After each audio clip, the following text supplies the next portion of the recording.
मेरे पिता ने कर्ज चुकाने के लिए मुझे बेच दिया। मेरे पिता को बिजनेस में भारी नुकसान हुआ। मेरे पिता ने अपने दोस्त से कर्ज लेकर अपना नुकसान का भुगतान किया, परंतु काफ़ी वक्त बीत जाने के बाद भी मेरे पिता अपने दोस्त से लिया कर्ज चुका नहीं पाए। तो मेरे पिता के दोस्त ने एक शर्त मेरे पिता के सामने रख दी।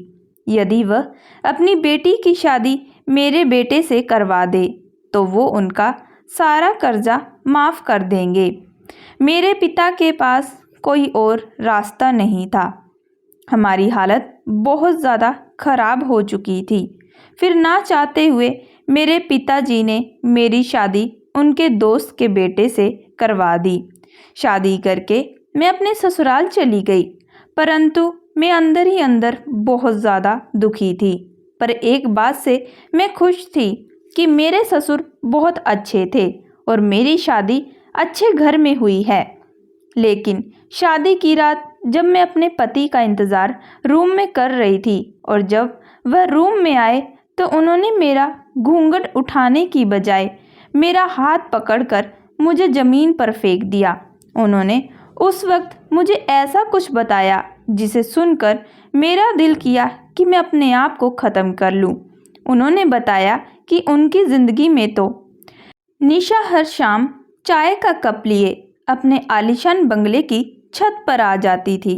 बस यही वो पल होता जब वो खुद को जीता जागता सा महसूस करती थी, वरना इतने बड़े बंगले की कीमती सजावटी और निर्जीव वस्तुओं की तरह ही थी जो सिर्फ बंगले की शोभा और रुतबा बढ़ाने के लिए रखे गए थे। उनके पिताजी को बिजनेस में भारी नुकसान हुआ था, तो राजीव के पिता ने उन्हें कर्ज देकर मदद की। जब उसके पिताजी कर्जा उतारने में असमर्थ हुए तो राजीव के पिता ने अपने बेटे के निशा का हाथ मांगा, कर्जा माफ़ करने की पेशकश की और कोई रास्ता भी तो नहीं था। अपनी बेटी को खुद को दोषी मानते रहे और इसी दुख के साथ दुनिया को अलविदा कह दिया। माँ तो बचपन से ही नहीं थी और कोई था भी नहीं जिसे अपना दुख कह सके।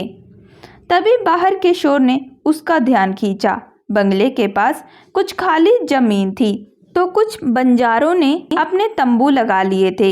एक बंजारन दूसरे के बाल पकड़ पकड़ के पीट रही थी। तुझे मेरा ही मर्द मिला था रंगरलियां मनाने के लिए, तेरा वो हाल करूंगी कि मेरा तो क्या तेरा खुद का मर्द भी नहीं देखेगा। फिर वही पास खड़े अपने पति को पीटने लगी। मुझमें क्या कमी थी जो इस चुड़ैल के पास गया। अब की देखी ना किसी और को तो आंखें नोच लूंगी। उसका पति माफ़ी मांगते हुए आगे पीछे घूमने लगा। माफ़ कर दे रज्जो, गलती हो गई, मत मारी गई थी मेरी, अब ऐसा कभी नहीं होगा। रज्जो गुस्से में अपने तंबू में चली गई और उसका पति गिड़गिड़ाता उसके पीछे भागा। यह सब देखकर निशा अपने ख्यालों में खो गई। जब शादी की रात मैं अपने पति का इंतज़ार अपने रूम में कर रही थी, परंतु जब वह मेरे रूम में आए तो उन्होंने मेरा घूंघट उठाने की बजाय मेरा हाथ पकड़कर मुझे ज़मीन पर फेंक दिया और कहा, मैंने शादी तुमसे मेरे पिताजी के कहने पर की है। मैं तुम्हें अपनी पत्नी कभी नहीं मानूंगा। मैं यह सब सुनकर ज़मीन के किनारे बैठकर चुपचाप सुन रही थी और मेरी आंखों से लगातार आंसू बह रहे थे। तभी मैंने उनसे कहा, अगर आप शादी ही नहीं करना चाहते थे मुझसे मना कर देते। तो उन्होंने कहा, तुम्हारे पिता ने मेरे पिता से कर्ज लिया है, यदि वह हमारा कर्जा चुका देते हैं तो तुम इस रिश्ते से आज़ाद हो, क्योंकि मेरी ज़िंदगी में तुम्हारी कोई जगह नहीं है। मैं किसी और लड़की से प्यार करता हूँ। यह सब सुनकर मुझे एक झटका सा लगा, मानो मेरे पैरों तले ज़मीन खिसक गई हो।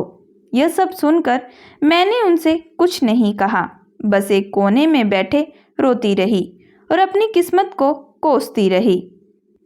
निशा को लगा जैसे रज्जो की जगह वो है, उसके पति की जगह राजीव और वो दूसरी बंजारन की जगह कभी शीला, कभी मीना और कभी सोनिया। काश कि वो भी उनके बाल इसी तरह नोच पाती।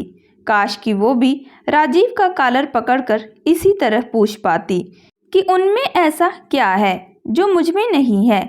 काश कि अपने अधिकारों के लिए इसी तरह आवाज़ उठा पाती, तो आज तक उसे कभी नहीं मिला।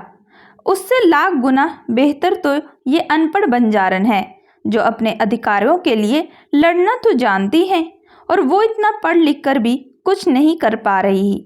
धिक्कार है खुद पर। यही सोच रही थी कि पीछे से घर संभालने वाली नैना ने बोला, मैम पार्टी का टाइम हो रहा है, राजीव सर ने आपको तैयार रहने को कहा है। निशा मन ही मन कुछ फैसला लेते हुए पलटी। सारे मेहमान आ चुके थे। राजीव सोनिया के साथ चिपक चिपक कर डांस कर रहा था। तभी निशा ने हाथ में सूटकेस लिए हॉल में प्रवेश किया और दृढ़ आवाज़ में कहा, राजीव मैं ये घर छोड़कर जा रही हूँ। पिताजी ने जो कर्ज लिया था उसके बदले तुम्हारे साथ बिना कुछ कहे इतने साल गुजार लिए। कुछ बाकी हो तो जाकर पिता से ही मांग लेना। राजीव और सारे मेहमान अवाक से खड़े देख रहे थे। निशा दरवाजे तक गई और फिर पलटी।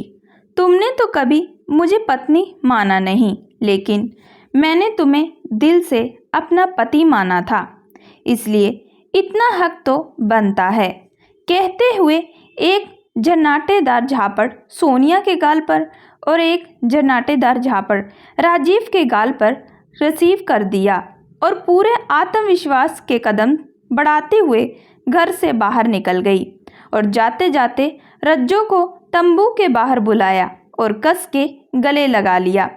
रज्जो को तो कुछ समझ में नहीं आया कि इतने बड़े घर की मेम साहिब ने उसे क्यों गले लगाया, लेकिन निशा तो जानती थी जो आत्मविश्वास उसमें आया है वो रज्जो की वजह से ही है।